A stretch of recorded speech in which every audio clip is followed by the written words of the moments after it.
Hello मेरे प्यारे बच्चों, क्या हाल चाल। बढ़िया साहब। प्यारे बच्चों, कल से आपका महासंग्राम स्टार्ट हो रहा है। तो आज की रात हम चलते चलते एक बार फिर से हिंदी को पूरी तरह से फिनिश कर देते हैं। जो बचा खुचा अगर डाउट आपके माइंड में हो वो भी निकल जाए, क्योंकि आज की रात धमाका होना चाहिए। कहते ना कि यही रात अंतिम, यही रात भारी, बस एक रात की ही है सारी कहानी। तो यूं समझिएगा कि आज की रात आपको अच्छे से पढ़ लेना है, एक बार पूरा का पूरा रिवीजन करना है और कुछ भी नहीं करना है। तो चलिए हमारे साथ पूरा का पूरा पेपर फिर से एक बार हम निपटा देते हैं। तो चलिए स्टार्ट करते हैं बच्चों, बिना किसी देरी के। फालतू की बातें नहीं होंगी, क्योंकि भाई वक्त बिल्कुल भी नहीं है। और अब केवल और केवल क्या है, सिर्फ एक नजर प्रैक्टिस की है बस, और कुछ नहीं करना बच्चों। तो भी आपका खंड का स्टार्ट होगा। सामान्य हिंदी खंड का आपका 50 नंबर का आएगा बच्चों। और खंड का के अंतर्गत आपके 7 क्वेश्चन होंगे, यानी 7 टॉपिक होंगे। खंड खा में भी आपके 7 टॉपिक होंगे। और कैसे पेपर आएगा, कितने प्रश्न करना होगा, वो आज के इस वीडियो में वही पूरा हम मेंशन करेंगे। फालतू के क्वेश्चन को नहीं रखा है, ठीक है। चलिए बच्चों, खंड का में पहला क्वेश्चन जो आपका होगा वो गद्य साहित्य से होगा। और गद्य साहित्य के आपके 5 ऑब्जेक्टिव क्वेश्चन पूछे जाएंगे। तो पहला क्वेश्चन जैसे है कि अजात शत्रु किस विधा की रचना है। ध्यान से समझिएगा बच्चों, बहुत ही इंपॉर्टेंट ये क्वेश्चन है और कई बार लगातार पूछा गया है। तो अजात शत्रु कह रहा है किस विधा की रचना है। यहां पर लेखक को नहीं पूछा है, विधा पूछ लिया है। तो किस विधा की रचना है, आपके ऑप्शन है जीवनी, या फिर नाटक, या फिर संस्मरण, या फिर आत्मकथा। तो ये अजात शत्रु क्या है बच्चों, तो ये है नाटक। अब नाटक है तो भाई किसका नाटक है ये भी जानना थोड़ा जरूरी है। तो ये जयशंकर प्रसाद जी का नाटक है। किसका है बच्चों, जयशंकर प्रसाद जी का। ठीक, जयशंकर प्रसाद जी का क्या है, ये नाटक है अजात शत्रु। समझ में आया। अजात शत्रु भाई किसकी रचना, जयशंकर प्रसाद जी की। अजात शत्रु किस विधा भाई की रचना है, यानी कौन सी विधा है, तो यह है नाटक। क्लियर हो गया बच्चों। चलिए अब चलते हैं दूसरे क्वेश्चन पर। दूसरा क्वेश्चन देख सकते हैं। दूसरा क्वेश्चन भी बेहद लाजवाब है कि नासिकेतोपाख्यान के लेखक कौन है। नासिकेतोपाख्यान के लेखक कौन है। आपके विकल्प है बच्चों, सदल मिश्र, दूसरा है मुंशी इंशाअल्लाह खां, और तीसरा है चंद बरदाई, और चौथा है भाई, ये तीसरा ऑप्शन बन गया है लेकिन ये चौथा है। तो चौथा कौन सा है बच्चों, तो चौथा नरपति नाल है। देखिएगा तो इसका जो सही विकल्प हो जाएगा वो हो जाएगा बच्चों सदल मिश्र। सदल मिश्र जी की रचना है। अगर हम बात करें बच्चों, ये मुंशी इंशाअल्लाह खां, इनकी एक प्रसिद्ध रचना बहुत पूछता है भाई, कौन सी है, रानी केतकी की कहानी। ठीक, रानी केतकी की कहानी, अभी हमने इसको कल ही बताया था, रानी केतकी की कहानी, ये इनकी प्रसिद्ध रचना है मुंशी इंशाअल्लाह खां की। नरपति नाल की कौन सी है बच्चों, तो इनकी है बीसल देव रासो। ठीक है, कौन सी है, बीसल देव रासो, बीसल देव रासो है। और चंद बरदाई की बात करें बच्चों, तो इनकी पृथ्वीराज रासो है। कौन सी, पृथ्वीराज रासो। ठीक है, तो यहां से भाई आपके सब ये कंप्लीट हो जा रहे हैं एक बार फिर से कि मुंशी इंशाअल्लाह खां की भाई जो रचना है वो रानी केतकी की कहानी है, चंद बरदाई पृथ्वीराज रासो, नरपति नाल है, और भाई इनकी बीसल देव रासो। बाकी बच्चों और यहां पर एक दलपति विजय होते हैं, उनकी रचना कुमार रासो है। तो ये याद रखना, ये सबके सब क्या है, किसी ना किसी सेट में जरूर पूछे जाएंगे 100%, इसमें कोई दो राय नहीं है। अगला क्वेश्चन है कि महावीर प्रसाद द्विवेदी द्वारा संपादित पत्रिका कौन सी है। तो भाई पत्रिका को हमने एक बार पूरा क्लियर कर दिया है, आपको दिक्कत नहीं होना चाहिए। तो भाई महावीर प्रसाद द्विवेदी जी द्वारा के संपादित पत्रिका का नाम क्या है। विकल्प है कवि वचन सुधा, या फिर उचित वक्ता, या फिर भारत मित्र, या फिर बच्चों सरस्वती। तो सरस्वती किसकी पत्रिका है, महावीर प्रसाद द्विवेदी जी की। ठीक है, और बाकी बात करें तो ये जो कवि वचन सुधा है तो ये क्या है, हरिश्चंद्र। ठीक है, भारतेंदु हरिश्चंद्र की भाई पत्रिका है ये, भारतेंदु हरिश्चंद्र की ये पत्रिका है। ठीक है ना। तो क्लियर हो गया। भारतेंदु हरिश्चंद्र की पत्रिका ये कवि वचन सुधा है। बाकी सरस्वती किसकी पत्रिका है, तो ये महावीर प्रसाद द्विवेदी द्वारा संपादित एक पत्रिका है। ठीक, चलिए बच्चों अब चलते हैं नेक्स्ट क्वेश्चन पर। अगर स्क्रीनशॉट मारना हो तो मार लीजिए भाई, एक बार फिर से सरसरी निगाह में देख लेंगे, नहीं तो अब कोई जरूरत है नहीं बच्चों। चलिए अब देखते हैं नेक्स्ट क्वेश्चन को। अगला जो क्वेश्चन कह रहा है कि संस्कृत के 4 अध्याय पुस्तक के लेखक कौन से हैं? भाई कौन लेखक हैं? यानी संस्कृत के जो 4 अध्याय, ये जो रचना है बच्चों, संस्कृत के 4 अध्याय कह रहा है कि इसके लेखक कौन है? विकल्प है रामधारी सिंह दिनकर, वासुदेव शरण अग्रवाल, राम वृक्ष वेनीपुरी या फिर विद्या श्रीनिवास मिश्र। तो संस्कृत के 4 अध्याय की भाई किसकी रचना है? ये रामधारी सिंह दिनकर जी की है, संस्कृत के 4 अध्याय। क्लियर हो गया। चलिए अगला है कि प्रेमचंद्र कलम का सिपाही, प्रेमचंद्र कलम का सिपाही किस विधा की रचना? देखिए विधा पूछा है, तो ये प्रेमचंद्र कलम का सिपाही किस विधा की रचना है? विकल्प आपका है कहानी, जीवनी है या फिर उपन्यास है या फिर रेखा चित्र है। तो आपको बताना है बच्चों कि ये कौन सी विधा है? तो ये क्या है? एक जीवनी है। अब किसकी जीवनी है ये भी जानना जरूरी है बच्चों। किसकी जीवनी है? तो भाई ये है अमृत राय जी की जीवनी है। याद रखिएगा रसगुल्लों, क्वेश्चन टपकेगा भाई चाहे जिस तरह से, लेकिन ये क्वेश्चन पूछा जाएगा। तो अमृत राय की क्या है? जीवनी है। कौन सी? प्रेमचंद्र कलम का सिपाही। क्लियर हो गया। चलिए अब चलते हैं नेक्स्ट क्वेश्चन पर बच्चों। तो ये आपका हो जाता है गद्य का। अब हम शुरुआत करेंगे काव्य साहित्य यानी पद्य में से। काव्य साहित्य यानी दूसरे का देख सकते हैं कि विनय पत्रिका के रचयिता कौन है, यानी जो विनय पत्रिका ये रचना है इसके रचनाकार कौन है? आपके विकल्प हैं सूरदास, कबीरदास या फिर बच्चों तुलसीदास या मलिक मोहम्मद जायसी। तो इसके भाई कह रहा है कि कौन रचनाकार है? तो मतलब ये विनय पत्रिका किसकी रचना है? ये है तुलसीदास की। अगर हम बात करें बच्चों तो इनकी है ना कि जो विनय पत्रिका है, कवितावली है, दोहावली है, श्री रामचरितमानस है, जानकी मंगल है, ये सब के सब क्या है? तुलसीदास जी की प्रमुख रचना। इनका तो भाई बीजक है, ठीक, इनका सुर जो साहित्य लहरी सूर सागर है, उसके बाद ये पद्मावत मलिक मोहम्मद जायसी है इनकी, ठीक है। तो ये कुछ इनकी प्रमुख कृतियां हैं। तो एक बार हम सब रिवीजन कर दे रहे हैं, बोल दे रहे हैं, जो अगर डाउट भी होगा वो गायब हो जाएगा, ठीक है ना। अगला क्वेश्चन बच्चों, हिंदी का प्रथम कवि किसे माना जाता है? तो ये क्वेश्चन भी काफी इंपॉर्टेंट है कि हिंदी का प्रथम कवि किसको माना जाता है? आपके विकल्प हैं गोरखनाथ या फिर चंद बरदाई या फिर जगनिक या फिर सरहपा। तो भाई हिंदी का प्रथम कवि किसे माना जाता है? सरहपा जी को, ठीक है ना। ये हिंदी के क्या है बच्चों? प्रथम कवि हैं। क्लियर होता है। चलिए अब देखते हैं नेक्स्ट क्वेश्चन को।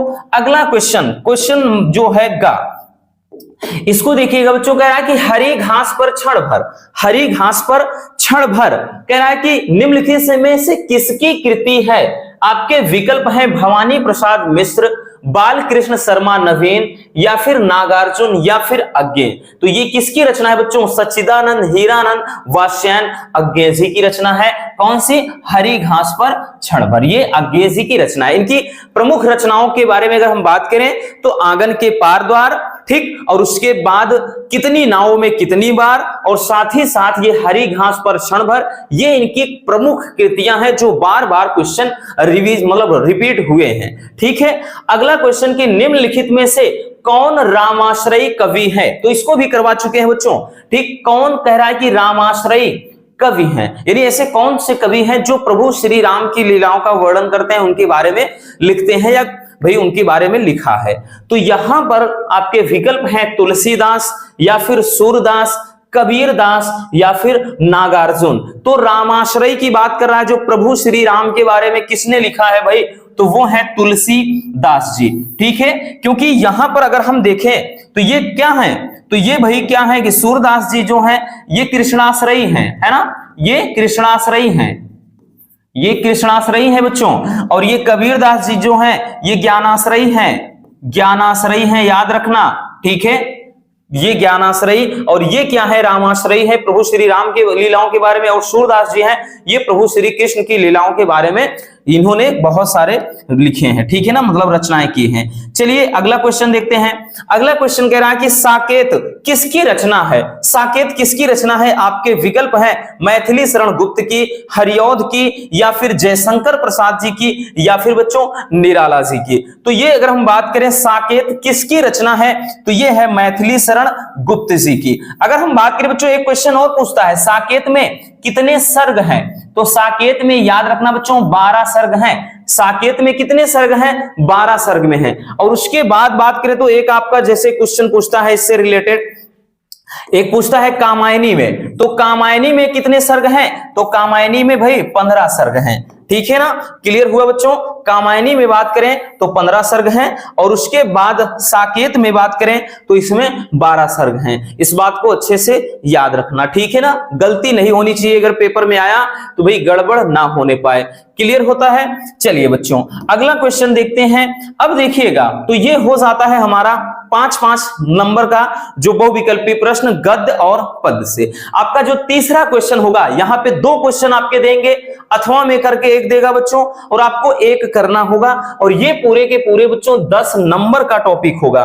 कितने नंबर का? तो भाई पूरे के पूरे 10 नंबर का, क्योंकि जितने क्वेश्चन होंगे सब ये 2-2 नंबर वाले क्वेश्चन पूछे जाएंगे, यानी 5 क्वेश्चन दिए रहेंगे, ठीक। तो 10 नंबर का टॉपिक होता है, और ये गद्य से रहेगा। तो आपको करना क्या है, पहले इसको ढंग से पढ़ लेना है, और उसके बाद इससे संबंधित जो नीचे प्रश्न दिए गए हैं उन प्रश्नों का बच्चों अपने को क्या करना, उत्तर देना है। चलिए पढ़ते हैं इसको अच्छे से, ठीक है। अब ये एक इंपॉर्टेंट वाला हमने रखा है जो पिछले साल तो नहीं पूछा गया, इसलिए ज्यादा इंपॉर्टेंट है। 2022 में तो 2-3 सेट में आया था, लेकिन 23 में नहीं पूछा, ठीक। भाषा स्वयं संस्कृति का एक अटूट अंग है, और कह रहा है संस्कृति परंपरा से निश्रित होने पर भी परिवर्तनशील और गतिशील है। उसकी गति विज्ञान की प्रगति के साथ जोड़ी जाती है, और वैज्ञानिक आविष्कारों के प्रभाव के कारण उद्भूत नई सांस्कृतिक हलचलों को शाब्दिक रूप देने के लिए भाषा के कह रहा कि परंपरागत प्रयोग पर्याप्त नहीं है, और इसके लिए नए प्रयोगों की, नई भाव योजनाओं को व्यक्त करने के लिए नए शब्दों की खोज की महती आवश्यकता है। महती का मतलब बहुत ही मतलब जरूरी, ठीक है। देखिए अब यहां से क्या करना है, महती यानी महान से जो होता है, ठीक। तो देखिए अब ये आपके प्रश्न दिए गए हैं, आपके बच्चों नीचे प्रश्न दिए गए हैं। पहला है कि गद्यांश का शीर्षक व लेखक, शीर्षक तथा लेखक का नाम लिखना है। तो आपको करना क्या होगा, जब संदर्भ कहेगा तो आप पूरा डिटेल्स में लिखेंगे कि प्रस्तुत गद्यांश हमारी पाठ्यपुस्तक सामान्य हिंदी के इस चैप्टर से लिया गया है और इसके लेखक ये हैं, इस तरह से लिखेंगे। जब यहां पर आपका दिया रहेगा कि संदर्भ लिखिए, बट बच्चों अगर इस टाइप का दिया रहेगा कि गद्यांश का शीर्षक तथा लेखक का नाम लिखना है, तो आप भैया क्या लिख करेंगे, आप हेडिंग बना लेंगे इस तरह से, आप इस तरह से हेडिंग बनाएंगे बच्चों, शीर्षक। आप करेंगे क्या, आप शीर्षक हेडिंग बना लेंगे, फिर उसके बाद फिर लिखेंगे इसके लेखक, ठीक। ये आपको करना होगा, इस तरीके से कॉपी में लिखेंगे। अब भी जो इनके रचनाकार हैं, मतलब जो शीर्षक है यानी चैप्टर का नाम, अब देखिए जरूरी भाई इसमें क्या है, बहुत ज्यादा आपको दिक्कत होनी नहीं चाहिए। यहां पर एक शब्द बोला है भाषा, ठीक, और वैसे भी हमने बताया कि शुरू के 3 चैप्टर ही पूछे जाते हैं।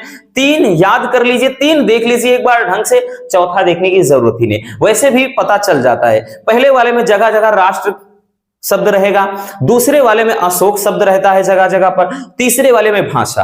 तो ये कौन से चैप्टर का है बच्चों, ये तीसरा चैप्टर है, भाषा और आधुनिकता। तो ये किस चैप्टर का है, तो भाई ये है भाषा और आधुनिकता, ठीक है ना, भाषा और आधुनिकता, आधुनिकता। तो भाषा और आधुनिकता चैप्टर से है। अब उसके बाद अगर हम बात करें तो भाई लेखक, तो लेखक कौन है, तो इसके लेखक कौन है, तो प्रोफेसर जी सुंदर रेड्डी जी हैं, ठीक। तो यहां पर हम लिख देंगे क्या भाई, प्रोफेसर जी सुंदर रेड्डी, ठीक, प्रोफेसर जी सुंदर रेड्डी जी हैं, ठीक है, ये लेखक हैं। अब उसके बाद दूसरा क्वेश्चन देखिए, दूसरा क्वेश्चन क्या दिया है बच्चों, गौर से देखिए कि भाषा किसका अभिन्न अंग है। भाषा किसका कह रहा है कि अभिन्न अंग है, ऊपर देखिए भाषा स्वयं संस्कृति का एक अटूट अंग है। अटूट का मतलब जो टूटे ना, तो भाई इससे जुड़ा हुआ जो अंग कौन है, ये भाषा ही तो है। तो भाषा किसका है, किसका कह रहा है बच्चों, तो संस्कृति का है। तो हम लिखेंगे क्या चीज, लिखेंगे भाषा संस्कृति का अटूट अंग है, संस्कृति का अटूट अंग है, ठीक, अटूट अंग है, ठीक है ना, क्लियर हो गया। तो इस तरीके से लिखना है अपने को कॉपी में। तीसरा है कि रेखांकित अंश की व्याख्या कीजिए। तो बच्चों ये चीज व्याख्या करना है, कह रहा है कि भाषा स्वयं संस्कृति का एक अटूट अंग है और संस्कृति परंपरा से निश्चित होने पर भी परिवर्तनशील और गतिशील है। तो इसको लिखेंगे कि लेखक कहता है कि भाषा संस्कृति, मतलब भाषा और संस्कृति का गहरा संबंध है। ये संस्कृति की मतलब जो भाषा है संस्कृति का एक अभिन्न अंग है, ठीक है ना। समझ में आया कैसे लिखना है, कि लेखक कहता है कि भाषा और संस्कृति का गहरा संबंध है, अर्थात भाषा संस्कृति का एक अटूट या अभिन्न अंग है। फिर आगे लिखेंगे कि संस्कृति परंपरा से देखिए निश्चित होने पर भी, यानी कह रहा है कि बच्चों कि लिखेंगे कि आगे कि संस्कृति सदैव, सदैव क्या है, परिवर्तनशील और गतिशील रहती, यानी संस्कृति हमेशा हमेशा जैसे परंपराएं बदलती हैं उसी तरह से ये भी बदलती रहती है। तो ये अपने को मतलब अपने शब्दों में थोड़ा से क्या है बढ़ा चढ़ा करके जो लिखा जाता है वो व्याख्या में लिखते हैं। अब देखिएगा बच्चों, तो ये रेखांकित अंश की व्याख्या समझ में आ गया ना कैसे लिखना है। तीसरा है कि अद्भुत, ठीक है ना, मतलब कह रहा है कि ये भाई अद्भुत नहीं है, ये उद्भुत है, ठीक है, हम स्प्रिंट हो गया है। कह रहा है कि उद्भुत और परंपरागत का अर्थ क्या होगा, ठीक है। तो चलिए लिखते हैं। तो यहां पर उद्भुत, उद्भूत कह रहा है कि उद्भूत और परंपरागत, परंपरागत, ठीक। देखिए उद्भूत का मतलब होता है उत्पन्न होना, उत्पन्न होना, उद्भूत का मतलब बच्चों उत्पन्न होना। परंपरागत का मतलब जैसे परंपरागत का मतलब जैसे चली आ रही, मतलब चली आ रही परंपरा, चली आ रही परंपरा, ठीक है, यानी जो परंपराएं सदियों सदियों से चली आ रही हैं उनको बोलते हैं परंपरागत। परंपरागत का मतलब जो परंपरा चल रही हो, तो वही चली आ रही परंपरा, ठीक है। अगला देखिए कह रहा है कि संस्कृति की प्रमुख विशेषता क्या है। तो देखिए बच्चों विशेषता दे दिया है ना कि संस्कृति परंपरा से निश्चित होने पर भी परिवर्तनशील और गतिशील है। तो इसकी विशेषता क्या है बच्चों, कि यह परिवर्तनशील और गतिशील है। तो भी इसकी विशेषता क्या हो जाएगी, लिखेंगे यह परिवर्तनशील, परिवर्तनशील और गतिशील है, ठीक है, परिवर्तनशील और गतिशील है। तो भाई इसकी विशेषता यही तो है कि यह परिवर्तनशील और क्या है, गतिशील है। तो इस तरीके से बच्चों अब देखिए हमारे कहने का मतलब यह है, जरूरी नहीं कि यही आए, लेकिन हाँ इतने सेट बनेंगे, किसी ना किसी में तो 100% है देगा। अब भाई किसके सेट में आएगा ये तो भाई पेपर आने के बाद ही पता चलेगा। लेकिन बच्चों हमारे कहने का मतलब यह है रसगुल्लों कि आपको सेम इसी तरीके से एक बार ढंग से अगर इसको पढ़ लेंगे तो पता चल जाएगा कि भाई क्या प्रश्न कर रहा है और उसको हम कैसे लिखेंगे। देखिए यहां पर बहुत कुछ नहीं, अपने को भाई उलझना नहीं पड़ा। हमने क्या है सिंपल तरीके से जो कुछ भी पूछा गया उसका उत्तर अच्छे से लिख दिया है, ठीक है। तो इस तरीके से अपने को क्या करना होगा, गद्यांश को हल करना होगा, ठीक। तो ये 10 नंबर का टॉपिक होगा बच्चों, तीसरा वाला क्वेश्चन। चलिए अब चलते हैं चौथे क्वेश्चन की तरफ। देखिए स्क्रीनशॉट करना कर लीजिए, बाकी हमने बोला ना कि कोई जरूरत अब नहीं है, इतना दिन नहीं किया अब क्या करोगे, है ना। चलिए अब चौथा क्वेश्चन, जो चौथा क्वेश्चन होगा बच्चों, चौथा क्वेश्चन ये आपका पद्यांश होगा। ये भी आपका पूरे का पूरे 10 नंबर में क्वेश्चन पूछा जाएगा और इसमें भी 2 करके देगा अथवा में करके 2 देगा, इसलिए टेंशन तो नहीं पालना है इसका। भाई एक नहीं आएगा दूसरा तो आ ही जाएगा, इसलिए बहुत ज्यादा आपको इसके बारे में सोचना है ही नहीं, ठीक है। चलिए तो भाई क्या कह रहा है कि दिए गए पद्यांश पर आधारित निम्नलिखित प्रश्नों के उत्तर दीजिए। तो एक पद्यांश दे दिया है, वहां पर आपके 2 होंगे, अथवा करके भी एक रहेगा बच्चों, ठीक, हम बार बार बोल रहे हैं। तो ये एक बहुत ही ज्यादा इंपॉर्टेंट वाला हमने रख लिया है, ठीक। ये इसलिए इंपॉर्टेंट बन जाता है क्योंकि ये 2000 अगर हम बात करें बच्चों 2023 में किसी सेट में आया ही नहीं था, जबकि इतना ज्यादा इंपॉर्टेंट है। 2022 में ये 2 से 3 सेट में पूछा गया था, 23 में किसी में नहीं आया, इसलिए कमर कस लीजिए, ठीक, दिखाई पड़ेगा आपको। देखिए कह रहा है कि नील परिधान बिच सुकुमार खुल रहा मृदुल अध खुला अंग खिला हो ज्यों बिजली का फूल मेघ वन बीच गुलाबी रंग। कह रहा ओह वह मुख पश्चिम के व्योम बीच जब घिरते हो घनश्याम अरुण रवि मंडल उनको भेद दिखाई देता हो छवि धाम। देखिए बहुत ही प्यारा सा एक पद्यांश दिया गया है। इसका अर्थ अगर हम थोड़ा निकालते हैं तो नील परिधान बिच सुकुमार, नील का मतलब नीले, परिधान का मतलब वस्त्र होता है, ठीक, बीच के यानी बीच में, सुकुमार का मतलब अत्यंत कोमल, खुल रहा मृदुल अध खुला अंग यानी आधे खुले। यानी देखिए नील परिधान, जब श्रद्धा मनु के पास आती हैं तो जब मनु श्रद्धा की ओर देखते हैं तो श्रद्धा का जो शरीर होता है वो नीले वस्त्रों के बीच में कहीं कहीं पर खुला होता है। वो यानी होती क्या भाई, वो मेषों, जो मेष यानी भेड़ होते हैं, उनके चर्म यानी चमड़े से बने हुए वस्त्रों को धारण किए रहते हैं। कौन? श्रद्धा। तो श्रद्धा नीले परिधान के बीच में, जब वो नीले वस्त्रों को धारण किए होती हैं तो उन वस्त्रों के बीच में कहीं कहीं पर उनका जो अंग है यानी शरीर है वो खुला होता है।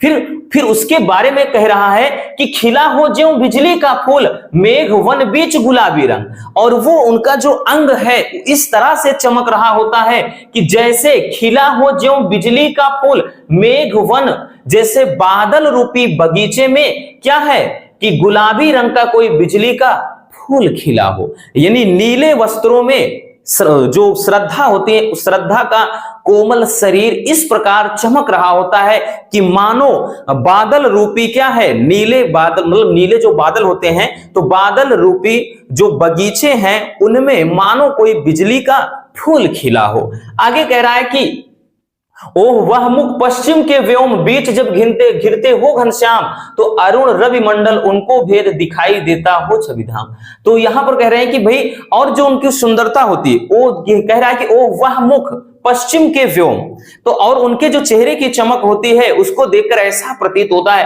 कह रहा है कि पश्चिम के व्योम जब घिरते हो घनश्याम, कि जब क्या है पश्चिम दिशा में बादल घिरते हैं, जब सूरज क्या है डूबता है तो उस समय जो लाल लाल किरणें निकलती हैं तो अरुण रवि मंडल उनको भेद दिखाई देता हो छवि धाम। तो जो क्या होता है कि सूर्य की चंचल किरणें, ठीक है ना, बादलों को भेदती हुई जब निकलती हैं चारों तरफ लालिमा छा जाता है, तो वैसा ही नजारा क्या होता है, श्रद्धा का सौंदर्य मतलब दिखाई देता है। तो सेम वो चीज, तो इसके बारे में ये चीज कहा गया है। हालांकि आपको अर्थ निकालना ना भी आए बच्चों, टेंशन नहीं लेना है क्योंकि उसकी जरूरत है नहीं आपको, ठीक है।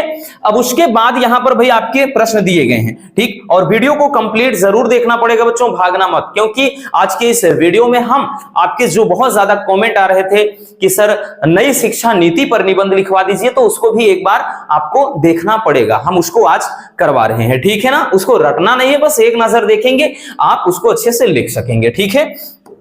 चलिए चलते हैं प्रश्न पर। कह रहा है कि पाठ का शीर्षक और कवि का नाम लिखिए। तो भाई करना क्या है, हमने बोला ना, तो यहां पर आपको करना क्या पड़ेगा, सबसे पहले शीर्षक यानी चैप्टर का नाम क्या है, चैप्टर का नाम क्या है, शीर्षक, और उसके बाद हम बात करें तो यहां पर कवि का नाम, ठीक है। तो कवि कौन है, तो शीर्षक कौन सा है बच्चों, कौन सा चैप्टर है, तो ये है आप श्रद्धा मन, कौन सा है, श्रद्धा मन। तो ये श्रद्धा मनु चैप्टर से है। भाई कौन है इसके रचनाकार, कौन कवि हैं, जयशंकर प्रसाद जी हैं, ठीक, जयशंकर प्रसाद जी हैं, ठीक है ना, ये चीज। तो ये आपका एक नंबर कंप्लीट हो जाता है। इसमें भी वही बात अगर आ जाए संदर्भ, तो इसमें भी वही लिखेंगे कि प्रस्तुत पद्यांश हमारी पाठ्यपुस्तक सामान्य हिंदी के श्रद्धा मनु पाठ से अवतरित है या लिया गया है, और इसके कवि कौन है, जयशंकर प्रसाद जी हैं। ऐसा लिखेंगे कब बच्चों, जब संदर्भ यहां पर कहेगा कि प्रस्तुत पद्यांश का संदर्भ लिखिए, तब ऐसे लिखेंगे। नहीं अगर ऐसा कहेगा तो आप केवल ऐसे लिख देंगे, बस ज्यादा टेंशन ही नहीं पालना है इसका। दूसरा क्वेश्चन, उपयुक्त कविता में किसके रूप का वर्णन किया गया, तो भाई किसके रूप का, तो यहां पर श्रद्धा के रूप का ही तो सौंदर्य, मतलब श्रद्धा के सौंदर्य का ही तो वर्णन किया गया है, ठीक है। तो यहां पर श्रद्धा, ठीक, श्रद्धा के रूप का, किसके रूप का, तो श्रद्धा के रूप का। आगे देखते हैं, कह रहा है कि बिजली के फूल से क्या तात्पर्य है, तो बिजली के फूल का मतलब यहां पर श्रद्धा के सौंदर्य का बात कर रहा है बच्चों, ठीक, बिजली का फूल का मतलब श्रद्धा का सौंदर्य। तो भाई बिजली का फूल वही तो कह रहा ना, बिजली का फूल का मतलब जो उनका शरीर, कोमल शरीर होता है, वो नीले वस्त्रों के बीच में जो खुला रहता है, वही क्या है, गुलाबी मतलब जो अंग होता है वो चमकता है। तो यहां पर श्रद्धा का सौंदर्य, बिजली के फूल से मतलब है श्रद्धा का सौंदर्य। ठीक है, अगला कह रहा कि रेखांकित अंश की व्याख्या। तो वही रेखांकित अंश की व्याख्या तो हमने पहले ही करवा दिया बच्चों कि नील परिधान बिच सुकुमार खुल रहा मृदुल अध खुला अंग। कि कवि कहता है कि श्रद्धा का जो शरीर होता है वो नीले वस्त्रों के बीच में कहीं कहीं पर खुला हुआ रहता है। ठीक, तो वो इस तरह से चमक रहा होता है कि मानो क्या है, मेघ यानी बादल रूपी बगीचे में कोई बिजली का फूल खिला हो। बस ये चीज लिख देंगे, हो गया बच्चों ये चीज आपका रेखांकित अंश की व्याख्या। अगला क्वेश्चन क्या है कि अगला क्वेश्चन कह रहा है कि परिधान और छविधाम का मतलब क्या है। देखिए परिधान और छविधाम, तो परिधान का क्या अर्थ है और कह रहा है कि छविधाम। ठीक, छविधाम, तो परिधान और छविधाम क्या होता है। देखिए परिधान का मतलब होता है बच्चों, परिधान का मतलब हमने बताया ना कि वस्त्र। ठीक, परिधान का मतलब क्या है, वस्त्र से। छविधाम का मतलब क्या है, सौंदर्यता का घर, सुंदरता का घर। तो सौंदर्य का घर या सुंदरता का घर लिखेंगे, सुंदरता का घर। ठीक, ये छविधाम होता है, सुंदरता का घर। ठीक, तो इस तरीके से बच्चों अगर ये आता है तो आपको ऐसे लिखना है, बाकी यही जरूरी नहीं, चाहे जो आए। ठीक, आपको करना क्या है, अच्छे से पढ़ लेना है और उससे संबंधित आपको क्या करना है भाई, ये जो प्रश्न का उत्तर है अपने आप मिल जाएगा, इसमें कुछ करने की जरूरत नहीं है। चलिए बच्चों अब देखते हैं नेक्स्ट हम अगला जो टॉपिक है वो है पांचवा क्वेश्चन बच्चों, वो है साहित्यिक परिचय। अब साहित्यिक परिचय में बात करें तो इसमें साहित्यिक परिचय में बच्चों 5 का का में होगा लेखक का साहित्यिक परिचय और 5 के खा में होगा बच्चों किसका, कवि का साहित्यिक परिचय। और दोनों के दोनों जो टॉपिक हैं रसगुल्लों वो 5-5 के नंबर मतलब 5-5 नंबर के पूछे जाएंगे। अब यहां से भाई कौन प्रमुख हैं, तो 3 हमने इसको भी लिख दिया है, लेखक वाले में भी और 3 आपके मतलब कवि में भी। और सबसे जरूरी जो चीज है बच्चों वो आपको क्या करना है, शब्द सीमा। फिर से हम बोल देते हैं बच्चों लास्ट टाइम कि शब्द सीमा माइंड में रखना बेहद जरूरी है, यानी अधिकतम 80 शब्दों में ही निपटाना है। और इसमें भी अधिकतम जो शब्द सीमा होनी चाहिए बच्चों वो कितनी होनी चाहिए, तो 80 शब्द होनी चाहिए। ठीक है ना, तो शब्द सीमा 80 होनी चाहिए। तो चलिए देख लेते हैं किस तरीके से लिखना है, एक बार फिर से देख लेते हैं, ताजा हो जाएगा अगर आपको डाउट है। और किस तरीके से लिखना है, कौन कौन सी अपने को हेडलाइन बनानी, हेडिंग बनानी है, चलिए वो सब क्लियर कर लेते हैं। ठीक है, चलिए बच्चों देखते हैं। तो भाई सबसे पहले मैथिली शरण गुप्त, ये आगे पीछे हो गया है, तो भाई ये मैथिली शरण जो गुप्त हैं ये पहले हम काव्य वाले देख लेते हैं। ठीक, ये क्या है, काव्य साहित्य के हैं, तो भाई ये काव्य वाला है आपका, ठीक है, पद वाला। अब देखिए बच्चों मैथिली शरण गुप्त है तो अपनी हेडिंग होगी जीवन परिचय। अब देखिए बहुत सारे बच्चे अब भी कंफ्यूज हैं कि सर क्या जीवन परिचय लिखना पड़ेगा, वहां तो साहित्यिक परिचय देता है। तो बच्चों फिर भी आपको जीवन परिचय लिखना पड़ेगा। और जीवन परिचय में ज्यादा कुछ नहीं, जीवन परिचय में केवल भाई उनके बारे में थोड़ा लिखना है कि उनका जन्म कब हुआ था, उनके माता पिता का नाम अगर याद है तो लिखना है। बाकी बच्चों उनकी शिक्षा दीक्षा प्रारंभिक कहां हुई थी वो 1-2 लाइन में मेंशन कर देना। और साथ ही भाई उनका देहावसान यानी देहांत या मृत्यु कब हुई थी, ये जीवन परिचय में होता है। लेकिन सबसे प्रमुख होता है साहित्यिक परिचय, वह उनकी रचनाएं, ठीक, जिसको कृतियां बोलते हैं, वो जरूरी होता है। चलिए देख लेते हैं कि भाई ये इंपॉर्टेंट है, 100% ये श्योर होते हैं कि भाई पूछे जाएंगे, कोई दो राय नहीं है, ये एकदम 100% श्योर होते हैं टॉपिक ही।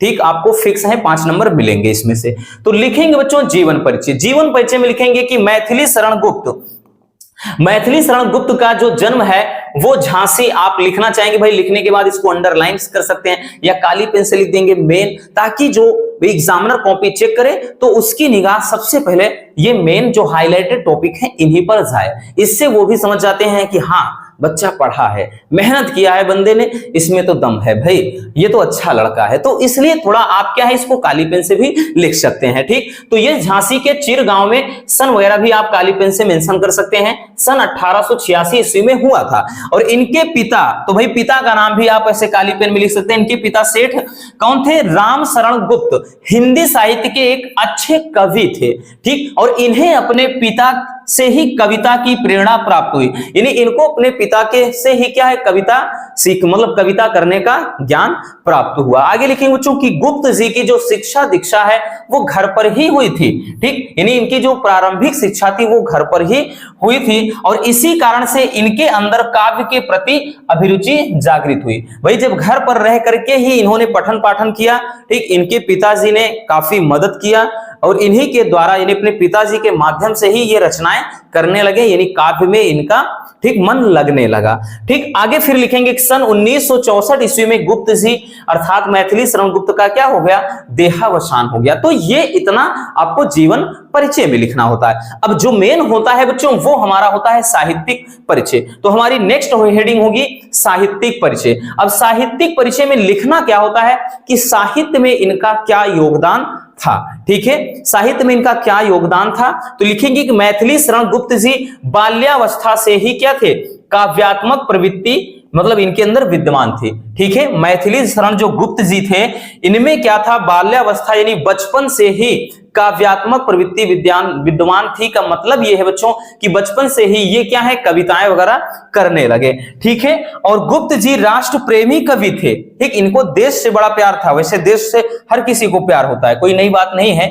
आगे लिखेंगे बच्चों कि इनकी रचनाओं में राष्ट्र प्रेम कोट कोट कर भरा है। ठीक, इसी कारण से इनको हिंदी साहित्य के जो विद्वान है वो राष्ट्र कवि की उपाधि से विभूषित किए हैं। ठीक, इसी कारण से हिंदी साहित्य के जो विद्वान है इनको राष्ट्र कवि का दर्जा उन्होंने दिया है। ठीक, और इनकी जो पहली पुस्तक थी वो थी रंग में भंग। अब जैसा नाम है वैसा इसका काम भी हो गया था। यदि जो इनकी पहली किताब थी रंग में भंग वो चली नहीं, रंग में भंग पड़ गया, तो वो किताब मार्केट में ज्यादा नहीं चली थी। लेकिन इनकी जो पुस्तक इसके बाद जो दोबारा से एक पुस्तक आई वो थी भारत भारती, और भारत भारती मार्केट में इतनी ज्यादा चली कि वहीं से ये फेमस हो गए।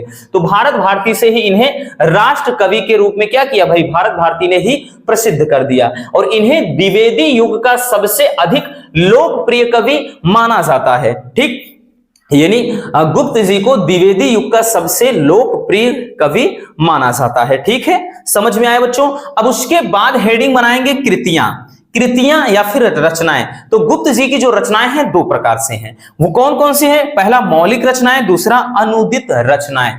ठीक है, तो मौलिक रचनाओं में अगर हम बात करें बच्चों तो भारत भारती, जयद्रथ वध, पंचवटी, साकेत, यशोधरा, नहुष आदि। वैसे नहुष दो रचना है, ठीक है ना, नहुष एक इनकी भी है और दूसरे की भी। ठीक, वो हमने जो प्रथम कहानी और प्रथम उपन्यास, प्रथम नाटक का बताया उसमें बताया था। ठीक, तो और अनुदित रचनाओं में कौन कौन है? मेघनाथ वध है, व्रजभाषा है, वीरांगना है, प्लासी का युद्ध। तो ये इनकी दो प्रकार की रचनाएं हैं। अब यहां से बहुत सारे बच्चे ये कमेंट कर रहे हैं और टेंशन में हैं कि सर क्या भाषा शैली लिखना होता है? ठीक, कुछ नहीं लिखना होता है। आप भाषा शैली के पीछे पागल मत रहिए। बहुत सारे क्वेश्चन बैंक भाई तरह तरह के क्वेश्चन बैंक मार्केट में हैं। ठीक, और सब में अलग तरीके से लिखा गया, इसलिए भाई प्रमुख आपका होता है साहित्यिक परिचय और कृतियां, क्योंकि ऊपर पहले से ही भाई वो चीज बोल रहा है, आयोग बोल देता है कि साहित्यिक परिचय देते हुए उनकी कृतियों का उल्लेख कीजिए। तो आप दुनिया भर का ड्रामा नहीं करना है उसमें। ठीक है, और यहां पर अब बहुत सारे बच्चे बोलते हैं सर हमको नहीं पता कि मौलिक रचनाएं, अनुदित रचनाएं या फिर अदर जो होते हैं लेखक या कवि, उनमें नाटक कौन है, निबंध कौन है, उपन्यास कौन है, सर नहीं पता तो हम कैसे लिखेंगे? डोंट वरी, उसका भी सॉल्यूशन है। आप हेडिंग बनाएंगे कृतियां, और कृतियों के बाद आपको जितना याद है 3 से 4 रचनाएं, मिनिमम तो 3 होना चाहिए, मैक्सिमम 4 से 5 रचनाएं अगर उनकी याद है बस फटाफट लिख दीजिए। यानी जैसे कृतियां हेडिंग बनाइए और उसके बाद ऐसे भारत भारती, जयद्रथ वध, पंचवटी, साकेत, मेघनाथ वध, ब्रजभाषा आदि ऐसे लिख दीजिए, बस पूरे नंबर आपको मिल जाएंगे। ठीक है, इसलिए इसके बारे में सोचना बिल्कुल भी नहीं है बच्चों। तो इस तरीके से अपने को लिखना होगा। चलिए अब देख लेते हैं हम। ठीक है, अब देख लेते हैं बच्चों नेक्स्ट। तो अब देख लेते हैं गद्य वाला। हमने बताया ना कि आगे पीछे हो गया, तो इसके बारे में मत सोचिएगा भाई ये क्या है, गद्य वाला। इसके पहले तो काव्य वाला था, ये गद्य वाला है। ठीक है, हजारी प्रसाद द्विवेदी। ठीक, इन्हीं की रचना अशोक के फूल जो है। अब देखिएगा बच्चों, तो इनमें क्या लिखेंगे भाई, इसमें भी हेडिंग बनाएंगे जीवन परिचय। तो जीवन परिचय भाई हमने थोड़ा ज्यादा लिख दिया है, बट आपको इतना नहीं लिखना है, आपको इतना नहीं लिखना। क्वेश्चन बैंक में तो इसका 2 गुना 3 गुना दिया रहता है, लेकिन फिर भी हमने बहुत छोटा किया है। देखिए बच्चों, लिखेंगे कि हजारी प्रसाद द्विवेदी जी का जन्म 1907 ईस्वी में बलिया जिले के दूबे का छपरा, हमने बोला, फिर ये आप हाईलाइट कर दीजिएगा। ठीक, ये सब क्या करना है, काली पेन से लिख देंगे तो एग्जामिनर की निगाह सबसे पहले इसी पर जाएगी।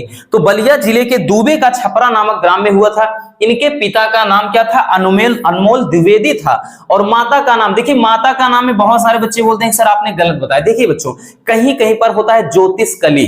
ठीक, और देखिए यहाँ पे जैसे ये ज्योति कली है, कहीं पर ज्योतिषमती रहता है, ज्योतिषमती कहीं पर मिलेगा, कहीं ज्योति कली मिलेगा।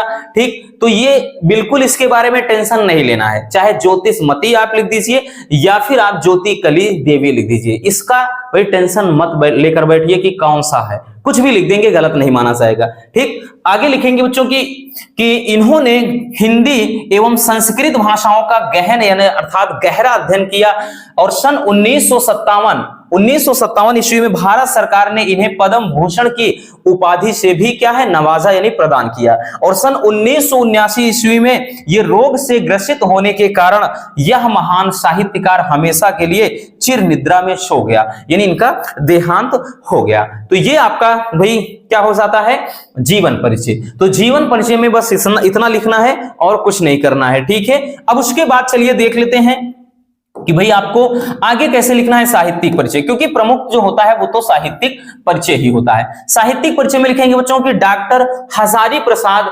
द्विवेदी साहित्य के एक प्रख्यात निबंधकार, ये एक बहुत ही मतलब प्रसिद्ध निबंधकार, आलोचक, संपादक तथा उपन्यासकार थे, तथा इनके मतलब इसके साथ ही ये कुशल वक्ता एवं सफल अध्यापक भी थे। और ये बच्चों बंगला तथा संस्कृत के प्रख्यात विद्वान भी थे, और इनकी रचनाओं में नवीनता एवं प्राचीनता दोनों का समन्वय था, यानी इनकी रचनाओं में नवीकरण भी है और प्राचीनता भी है, मतलब पुरानी चीजों के बारे में भी बखूबी इन्होंने मेंशन किया है, और साथ ही साथ नए यानी आधुनिक जीवन के बारे में भी बखूबी उसमें वर्णन किया है। आगे लिखेंगे कि इन्होंने अभिनव भारती तथा विश्व भारती ग्रंथ का संपादन किया। तो ये हो जाता है बच्चों साहित्यिक परिचय में। ठीक है, तो इस तरीके से क्या लिखना है, आपको साहित्यिक परिचय लिखना होगा। चलिए देखते हैं, अब उसके बाद भाई हम लिखेंगे इनकी कृतियां। अब जैसे कृतियां भाई हेडिंग बनाया तो लिखेंगे डॉक्टर हजारी प्रसाद द्विवेदी ने साहित्य में मतलब हिंदी साहित्य के अनेक ग्रंथों की रचना किया। हेडिंग होगी निबंध, उपन्यास, आलोचना, इतिहास। अब हमने तो यहां पर हेडिंग बना दिया। अगर आपको याद है बच्चों, ध्यान से सुनिएगा, अगर आपको बोर्ड एग्जाम में जब बैठते हैं, अगर आपको पता है, अभी से ही पता है कि भाई इनका निबंध कौन है, उपन्यास क्या है, आलोचना क्या है, इतिहास क्या है, तभी आप वहां पर हेडिंग बना कर लिखिएगा। अदरवाइज नहीं पता है तो इन सब में मिला करके जो 5 से 6 रचना है वही लिख दीजिए, बस इतना करना है आपको। समझ में आया हमने क्या चीज बोला? जैसे भाई इनका निबंध है अशोक के फूल, कुटज, कल्पलता, आलोक पर्व, फिर उपन्यास है बाण भट्ट की आत्मकथा, चारु चंद्रलेख, पुनर्नवा। ठीक, इनकी आलोचना है साहित्य सहचर, कबीर, सूरदास। इतिहास है हिंदी साहित्य का आदिकाल। तो ये इनकी रचनाएं हैं। हमने बताया बच्चों, अगर आपको रचना ना पता हो कि कौन निबंध है, कौन उपन्यास है, कौन आलोचना है, तो क्या करिएगा, आप केवल ऐसे हेडिंग कृतियां बनाइएगा, अशोक के फूल, कुटज, बाण भट्ट की आत्मकथा, साहित्य, हिंदी साहित्य, ऐसे लिख के आदि कर दीजिएगा, बस नंबर आपको फुल मिल जाएंगे। ठीक है, नंबर नहीं कटेंगे, इसके लिए टेंशन ना लेना।